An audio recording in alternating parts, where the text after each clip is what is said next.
Metamorphosis, Part 2. The Battle of Actium, the divine farce revealed. Plutarch's enigmas and the myth of the suicides. Welcome to a tale wrapped in riddles and truth, where the fables passed as history or fiction, and the symbols dismissed as myth conceal fact. Plutarch's literal account of Julius Caesar's assassination, the Battle of Actium, and the suicides of Antony and Cleopatra are brilliant allegories, fables masquerading as history. The real story lies in the enigmas they encoded, a truth buried in symbols awaiting revelation. Signals from the gods. The fable begins with omens. Before the war begins, Plutarch gives the stage cues: earthquakes, sweating statues, temples struck by lightning, and swallows warring on Cleopatra's ship. He's telling us this is divine theater. Antony's overwhelming force.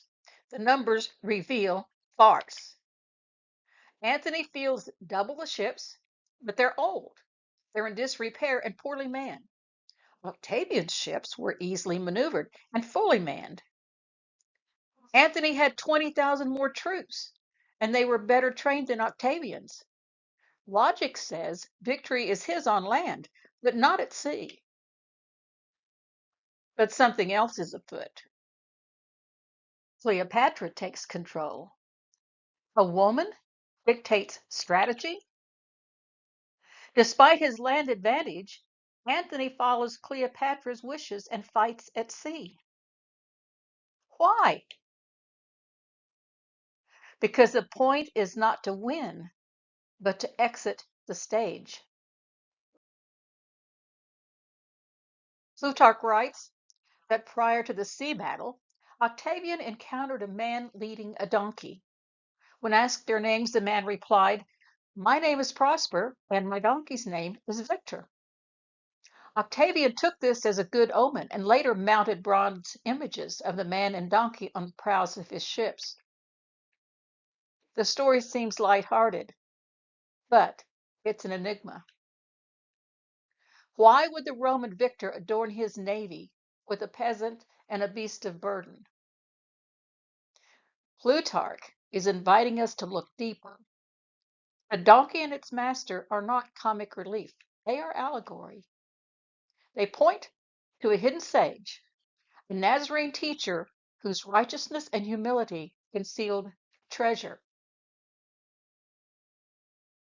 Plutarch's Man and Donkey evokes a well-known rabbinic tale about Simeon ben Shetach, brother of Hasmonean queen Salome Alexandra.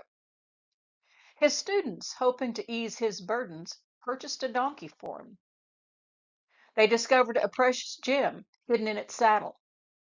When they showed it to their teacher, Simeon ben Shetach replied, "You bought me a donkey, not a gemstone."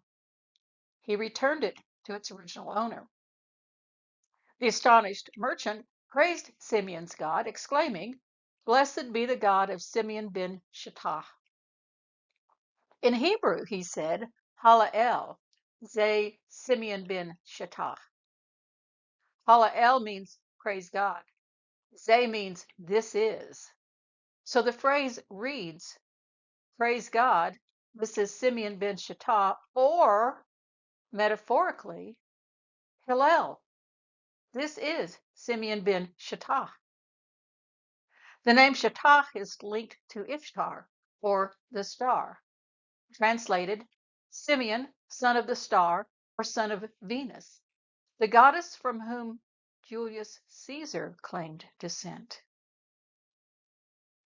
The donkey, humble and laden with truth, becomes a vessel of historic revelation, a symbol that journeys forward through enigmas. Plutarch writes that Octavian had bronze images of the man and donkey mounted on the prow of his ships, but no other historian and no archaeological or numismatic evidence supports this.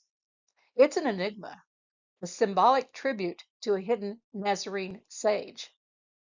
In this divine farce, even Octavian's fleet becomes part of the stage. This was a cryptic proclamation. Pairing of Prosper and Victor honors not just a fable, but a sage known to all Nazarenes. Prosper, the hidden gem, truth rewarded. Victor, the donkey, humble, enduring, triumphant.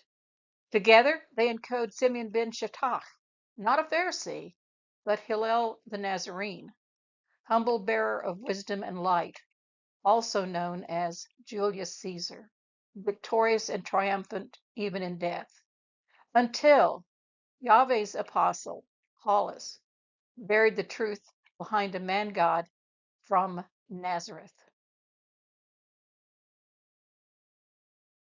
The sea battle becomes a pantomime. Ships don't ram, they drift. The battle scene is pageantry, not warfare. Cleopatra flees. 60 ships exit stage left. In the middle of battle, Cleopatra sails away. Antony abandons his men to follow her. Perfect tragic comic duet. Plutarch tells us that Antony, believing Cleopatra is dead, called on his servant Eros, a name that literally means love, to kill him. But Eros, loyal and overcome with emotion, kills himself instead. Inspired, Antony falls on his sword and lands on a couch. Yes, a couch. It's a detail no Roman dramatist would miss. Bleeding lightly, Antony begs his attendants to finish the job, but they flee. The comedy of the scene is no accident. It's Plutarch's signal that this too is theater. Eros, Antony's loyal servant, kills himself instead of Antony. Inspired, Antony falls on his sword and lands on a couch. Preposterous? Yes, purposefully so. When he learns that Cleopatra is very much alive, he races to her door. But Cleopatra won't open the door. Instead, ropes lower. Antony, smeared in blood but still conscious, is hoisted up like a tragic stage prop. Plutarch reports conflicting stories about Cleopatra's death. That the asp came in with a basket of figs and lay hidden beneath them. That it was sealed in a water jar and stirred with a golden distaff. Or that she carried poison in a comb tucked in her hair. He then concludes, the truth of the matter no one knows. The truth of the matter is, the story is enigma-filled fiction. Wayne Roller, writing in The World of Jubitu and Cleopatra Selene, explains what happened immediately after these fictional suicides. Cleopatra and Antony's children's tutors, Euphronios and Rhodan, disappear from the record at this time. Conspicuously absent in these last days is Nicholas of Damascus, who may have been successful in suppressing his role, or more likely, had wisely fled to Herod in Judea, beginning 40 years of service to that dynasty, and thus saving both his life and his career. In fact, a number of scholars and intellectuals moved from the Alexandrian court to Judea at this time. The playwrights changed locations and identities, not destinies.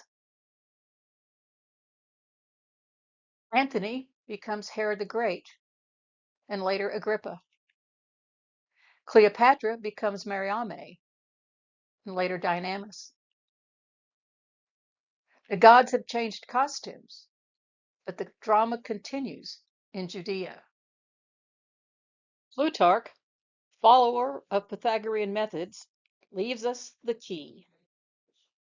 Quote, whenever you hear the traditional tales which the Egyptians tell about the gods, you must not think that any of these tales actually happened in the manner in which they are related, unless you listen to them as enigmas. If you listen to the stories about the gods in this way, you may avoid superstition, which is no less an evil than atheism. With Plutarch's clues and Philo's philology, we retell the story, the true story, hidden in enigmas. Antony, Cleopatra, and Caesar did not die. They transformed. They metamorphosed. The dramas that began at Rome and Actium continued beneath new names in new lands.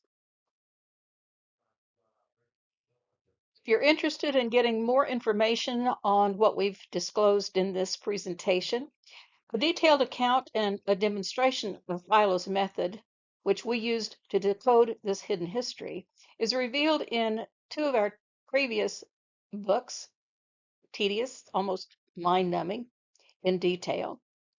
Following Philo in Search of the Magdalene, the Virgin the Men Called Jesus was published in 2015. And Following Philo from Baal and Asherah to Jesus and Mary Magdalene was published in 2018. And we leave you with this thought. History isn't what you were told.